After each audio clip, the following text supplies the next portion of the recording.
मोदी ने जब ऑपरेशन सिंदूर रोका था तो देश दो खेमों में बंट गया था। एक तरफ वो लोग थे जो मोदी के कट्टर विरोधी थे और वो बोल रहे थे कि मोदी ने ट्रंप के दबाव में ऑपरेशन सिंदूर रोक दिया है और वो मोदी को सरेंडर मोदी बोलने लगे थे। दूसरी तरफ वो लोग थे जो मोदी के कट्टर समर्थक थे, लेकिन वो भी मोदी से नाखुश थे क्योंकि वो चाहते थे कि इस बार भारत पाकिस्तान की रीढ़ तोड़ दे, उसको दुनिया के नक्शे से मिटा दे। लेकिन आज जब आप पश्चिम एशिया के हालात देखते हैं तब आपको मोदी का निर्णय सही लगेगा।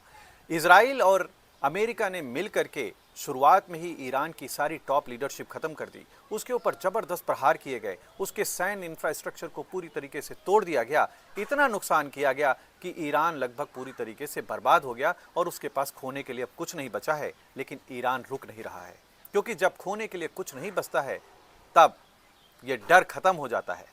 भारत ने कम समय में पाकिस्तान के ऊपर बहुत सटीक हमले किए, उसके सारे एयरबेस समाप्त कर दिए, उसको इतना नुकसान पहुंचाया कि खुद पाकिस्तान गिड़गिड़ाता हुआ सीज फायर की डिमांड करने लगा और भारत ने अपने लक्ष्य को प्राप्त करके उसको रोक दिया।